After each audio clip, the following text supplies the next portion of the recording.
So 2 years ago, you were here at this desk, and you Yes. correctly picked it. I did. The finals. I love that you remember that. Yes. You know, I pay attention. I love that. So now, after seeing how it went down last night, what's your prediction the rest of the finals? So first off, let's say rest in peace to the beautiful, strong mother of Stephen A. Yes. Yes.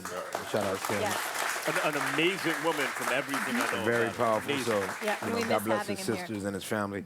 But I'll play Stephen A. today.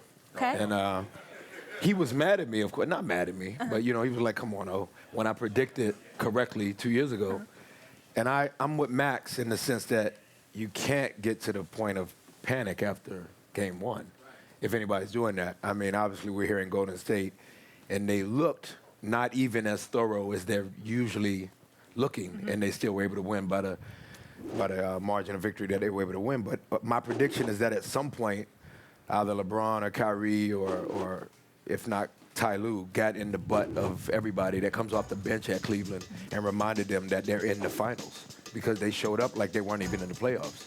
So, I think that if Cleveland can, my man saying Warrior defense, and ironically about Warrior defense, yes, Clay has not necessarily been present offensively, but at least he's really moving his puppy defensively.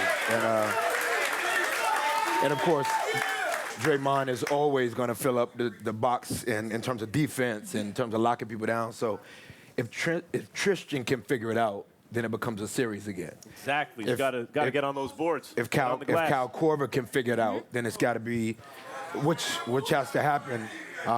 Figure it out. So it's the rest of the Cavs. Hit the open shot. The shot. He's got to figure it out, Right. But you got to figure it out in the sense of, if you think about it, I'm from Atlanta, and Kyle Korver was lighting it up for us for a minute. Yeah, but Atlanta was obviously a playoff team that wasn't doing much beyond what we did. And so Cal, y'all chill out for a minute, for like 5 seconds. So like, you are playing Stephen A. So Cal had to the pressure was not the same in teams that he had played for, but he's got to do some things now. Let me ask you about They're in Kyrie, the finals, so he's got to figure it out. You were on the show a couple years ago, and you're saying you're mentoring Kyrie. Both Draymond and Kyrie. Let's talk about so Kyrie unique. for a second, because I look at Kyrie, and people, I think there's a sense like he hasn't quite hit that Westbrook, Harden, Steph, et cetera level. But I think he probably, John Wall, I think he probably has, but that LeBron is using the resources to optimize the team, and that means Kyrie's not always on ball. He's not going to put up the numbers that Westbrook and some of these other guys do. But on the other hand, when LeBron doesn't play, Kyrie should have enough to win regular season games, and he doesn't do that either. So let me get your assessment of where Kyrie is. We know he's a clutch player, he's a money player, but where is Kyrie right now? Does LeBron have with him another future Hall of Famer who's like, already at that level, or does Kyrie still have a ways to go? Mentoring Draymond is mentoring somebody full of moxie who's as big as a mountain and reminding them sometimes to be parts of the mountain. Mentoring Kyrie is reminding him to embrace being the mountain. I'm on a show where I am dealing with an exec producer and a fellow actor in Curtis 50 Cent Jackson who has as much presence as an Omari who walks in a room. He has more presence than me because he allowed me to become what I've become in many ways. Obviously, God being first and everybody else that rooted my way. But now that I've embraced being your lead of a show, as massive as Power is, the show that is Cleveland Cavaliers, it has to go at some point in the locker room. It has to go, if it were a scene, it has to go LeBron whispering, hey, it's you. And it's okay that it's you.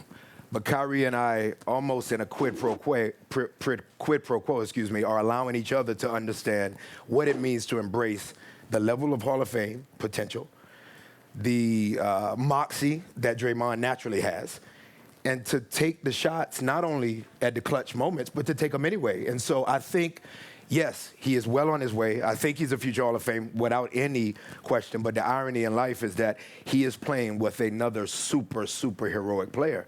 And sometimes those two don't necessarily mesh. My message is to Kyrie, and it's always the same. I say it in front of the world and to him, is to be exactly what you were born to be, which is the man. If LeBron is the man and Kyrie is the man, two of the man can exist on the same team as Scottie Pippen and Michael Jordan. It worked. Yeah. It worked. Speaking of the mountain, go ahead. Right.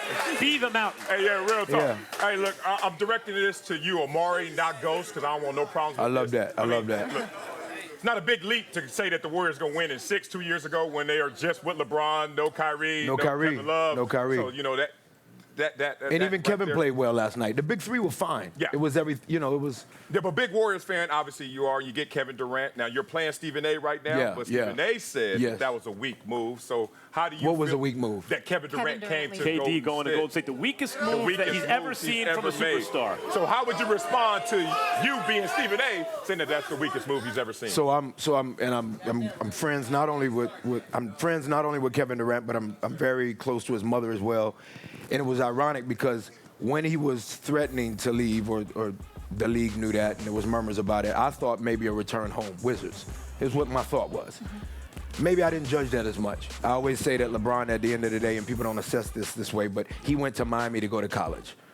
Never went to college. To me, he did 4 years at Miami. He went to Miami. That was college. It happened to be an That's NBA an team. interesting take. He had a big brother called Dwayne Wade. That's what he did. He came back home and worked out. So I was fine with Durant considering the Wizards. But when he came to the enemy team, I'm definitely of an age group and of an era where I'm used to people going down in a flame with the same team that they helped to bring up. So I don't necessarily disagree. I can't say it's the weakest move ever. Obviously, with free agency and all of that, things are different than when we were growing up watching Magic and Kareem. But the reality is, I'm so competitive, man, and I ain't leaving power to go on Empire. Well, that's a smart move. Drop the mic. Matt, can you stand on power?